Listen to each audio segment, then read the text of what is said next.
तो नाज़रीन, situation room से बड़ी अहम अपडेट आप तक पहुंचा रहे हैं। अमेरिका और ईरान के दरमियान 45 दिन की जंग बंदी की उम्मीद है। अमेरिकी मीडिया ये दावा कर रहा है कि सालिस्का सीज फायर के लिए एड़ी चोटी का जोर लगा रहे हैं। कोशिशें मजीद तेज कर दी गई हैं। अमेरिकी सदर ने भी आज ईरान से मुआहदे का इम्कान जाहिर किया था। तो ये ताज़ा तरीन अपडेट्स हैं सिचुएशन रूम से। सबसे पहले समा आप तक पहुंचा रहा है एक बहुत अहम बड़ी खबर सामने आ रही है मशरिक़ वस्ता से। अमेरिका और ईरान के दरमियान 45 दिन की जंग बंदी की उम्मीद है। अमेरिकी मीडिया ये दावा कर रहा है सालिस्का सीज फायर के लिए एड़ी चोटी का जोर लगा रहे हैं। अमेरिकी मीडिया के मुताबिक कोशिशें मजीद तेज कर दी गई हैं। अमेरिकी सदर ने भी आज ईरान से मुआहदे का इम्कान जाहिर किया था। तो अहम तरीन अपडेट है, अहम तरीन डेवलपमेंट है। मशरिक़ वस्ता में जो जंग के बादल छाए हुए हैं, उस हवाले से अहम तरीन डेवलपमेंट जो सिचुएशन रूम से सबसे पहले समा अपने नाज़रीन तक पहुंचा रहा है। रीसेंट डेवलपमेंट, रीसेंट इत्तला जैसे ही हमें मौसूल हुई, अमेरिकी मीडिया जो रिपोर्ट कर रहा है हम समा के नाज़रीन तक बता रहे हैं। अमेरिका और ईरान के दरमियान 45 दिन की जंग बंदी की उम्मीद है। अमेरिकी मीडिया ये दावा कर रहा है नाज़रीन सालिस्का सीज फायर के लिए एड़ी चोटी का जोर लगा रहे हैं। कोशिशें मजीद तेज कर दी गई हैं। अमेरिकी सदर ने भी आज ईरान से मुआहदे का इम्कान जाहिर किया था। तो ये एक बड़ी खबर है जो समा की जानिब से समा के नाजरीन को दिया जा रहा है। एक बड़ी डेवलपमेंट सामने आई है। ईरान के दरमियान 45 दिन की जंग बंदी की उम्मीद जाहिर की गई है।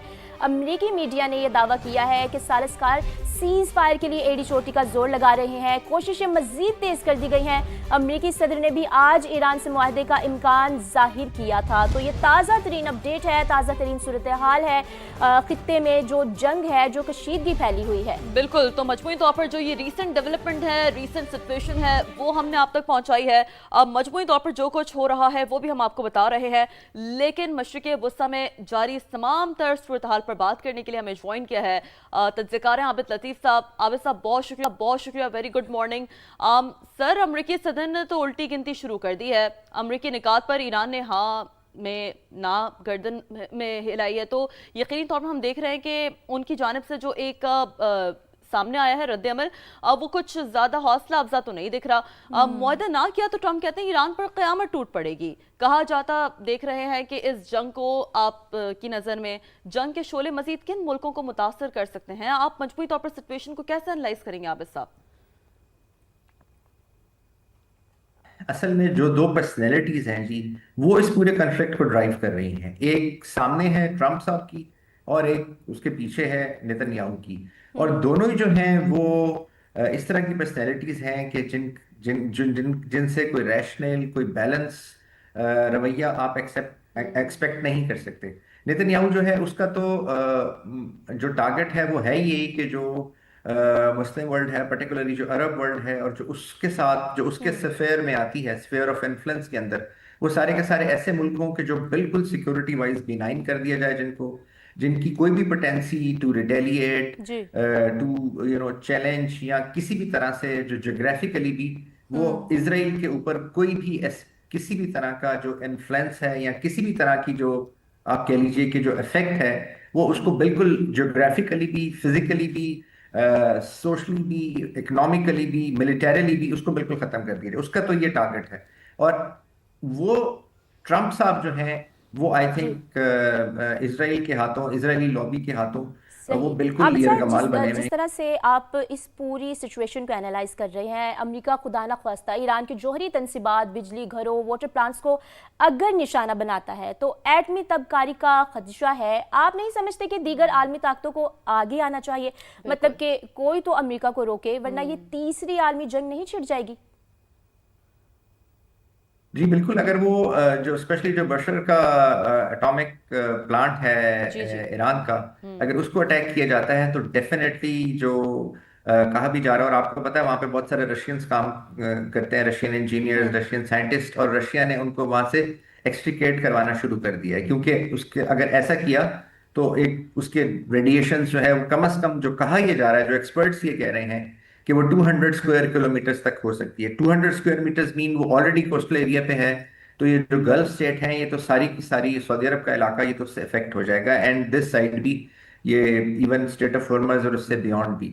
तो अब बात यह है कि जी देखिए, पहले भी जब ये बात की जा रही थी और ये कहा जा रहा था कि हम न्यूक्लियर ऑप्शन की तरफ जाएंगे, टैक्टिकल न्यूक्लियर वेपन इस्तेमाल करेंगे, तो एक तरह से टेकेट वार्निंग जो थी वो चाइना की तरफ से और रशिया की तरफ से वो दी गई थी कि इस रीजन के अंदर ये बिल्कुल ना किया जाए, and let's not go there, सही। बिकॉज अगर ऐसा हुआ तो जाहिर है ये इनका बैकयार्ड है, और फिर ये बिल्कुल। जो ऑप्शंस हैं वो बहुत ही डिफिकल्ट और एक बहुत ही यस। अजीब की तरफ चली जाएंगी, जिसमें और फिर ये इसी वॉर जो है जानिब ये आबिद स्पाइरल साहब, आउट हो जाएगी, कंट्रोल यही नहीं यही होगी। मेरा भी सवाल है कि ईरान अगर अपना हुरमस नहीं खोलता तो क्या लगता है फ्रांस और बरतानिया समेत जो दीगर ममालिक हैं बजोर ताकत इस अहम गुजरगाह को खुलवाने के लिए सामने आ सकते हैं?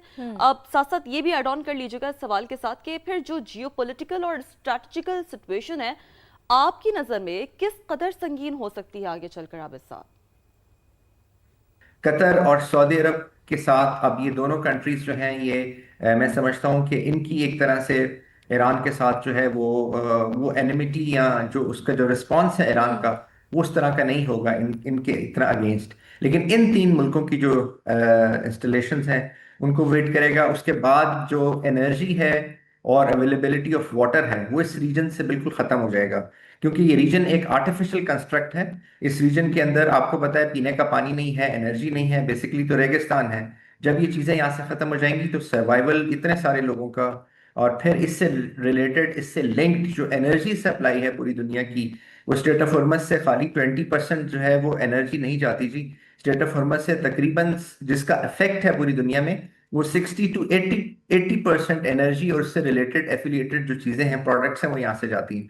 तो दुनिया बिल्कुल एक स्टैंड स्टिल की तरफ चली जाएगी। और अभी वैसे भी अगर एक हफ्ता ये इसमें डी एस्केलेशन नहीं होती, ये चीजें नहीं रुकती, तो जितनी डिस्ट्रक्शन हो चुकी है वो उसी को रिकवर करने के लिए 3 से 4 साल लगेंगे। और अगर ये सही। इस हफ्ता 10 दिन में और हो जाती है तो पूरी दुनिया एक जाइगेंटिक और एक ह्यूज इकोनॉमिक डिप्रेशन में चली जाएगी।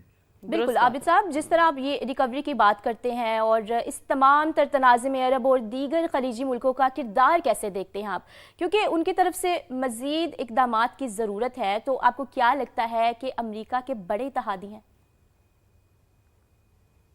जी बिल्कुल, अमेरिका के वो बहुत बड़े एलाय हैं, लेकिन देखिए मैं समझता हूं कि इसमें अभी तक ऐसा नजर भी आ रहा है कि सऊदी अरब और कतर जो है वो न्यूट्रल रहेंगे एज फार एज इसको कन्फ्लिक्ट के अंदर ईरान को कंटेस्ट करने के लिए कहीं पे भी। लेकिन यूएई, बहरीन और कुवैत, ये तीन कंट्रीज जो हैं ये मेरे ख्याल में इसको रिटेलिएट करने की कोशिश करेंगे। ये अमेरिका के उस तरह से एलाई हैं कि ये अमेरिका के ऊपर ये कह भी रहे हैं, आपको पता है इन्होंने कहा भी है अमेरिका से कि ये स्टेट ऑफ हॉर्मस जो है हर सूरत में खुलाई जाए और जो प्रोटेक्शन है वो हमें दी जाए, और हम इन कंट्रीज को, अमेरिकन के ऊपर इनकी तरफ से बहुत प्रेशर है। सो ये इस तरह से होगा। और अगर खुदा ना खास्ता सऊदी अरब भी बीच में अगर इस कॉन्फ्लिक्ट के अंदर इन्वॉल्व हो गया, बहुत इन्वॉल्व कर लिया गया, बहुत जिस तरीके से इसराइल की कोशिश है कि कुछ इस तरीके से, आपको पता है कुछ मिसाइल्स फायर होते हैं जिनकी आइडेंटिफिकेशन नहीं होती कि कहाँ से फायर हुए हैं, कुछ ड्रोन फायर होते हैं, सऊदी अरब पे भी हुए, उसकी एम्बेसी पे भी हुआ, जो ईरान ने फौरन जिसको डिक्लेयर किया कि ये हमने नहीं किया था, वो अननोन लोकेशन से आते हैं, टारगेट सऊदी अरब होता है। तो वो कोशिश तो ये की जा रही है कि इस जंग को फैलाया जाए